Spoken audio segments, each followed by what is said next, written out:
ngày đi trâu nâng ngày sauผมวนrồi khai cha năm xanh sập đã xạพุทธศักราช2560ประมูลก็ตราหนึ่งថ្ងៃទី11ខែមេសាឆ្នាំ2026ក៏នេះជា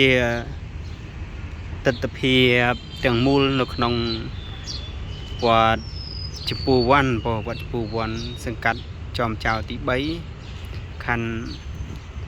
ពោធិ៍សែនជ័យរាជធានីភ្នំពេញយើងរៀបចំ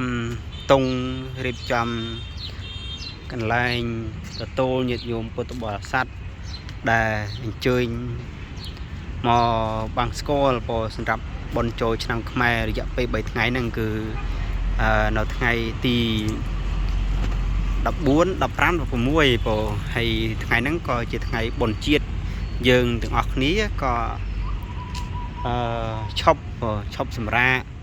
ហើយញាតិញោមប្រុសស្រីខ្លះក៏បានចាក់ចេញអំពីកន្លែងការងារចាក់ចេញអំពីទីក្រុងភ្នំពេញទៅកាន់ខេត្តនានាដែលជាស្រុកកំណើតដើម្បីធ្វើការជួបជុំមិត្តភ័ក្តិបងប្អូនសាច់សាលហិតសាច់ញាតិផ្សេងហើយញាតិញោមដែលមិនបានទៅស្រុកកំណើតអីអាចថ្ងៃចូលឆ្នាំហ្នឹងអញ្ជើញមកកាន់វត្តជពូវ័នបានវត្តជពូវ័នអត់មានត្រូវការចំណាយរៀបអីច្រើនទេយើងរៀបដូចសពដងដូចសពដងយើងមានការចងតុងតិចតួចហើយមានពូនភ្នំសាច់កន្លែងរបាតនេះកន្លែងរបាតហើយខាងនេះស្លាឆាន់ញាតិញោមមកអីអាចបន្ទាប់ពីបាំងស្គាល់ហើយញាតិញោមរបាតអញ្ចឹងហើយនេះកន្លែងញោមមិនបានមកអីអាចមើលទស្សនវិជ្ជាទាំងមូលទេសភាពនៅក្នុងវត្តជពូវ័នស្អាតណាស់ឥឡូវយើងរៀបចំមាន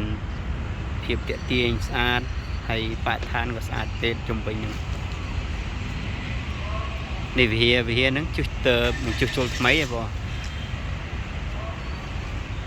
ឡូវរៀបបានប្រហែលជា70% 60% វានៅតែកន្លែងពូននំសាច់នេះសកម្មភាពប្រសង់កំពុងតែរៀបចំ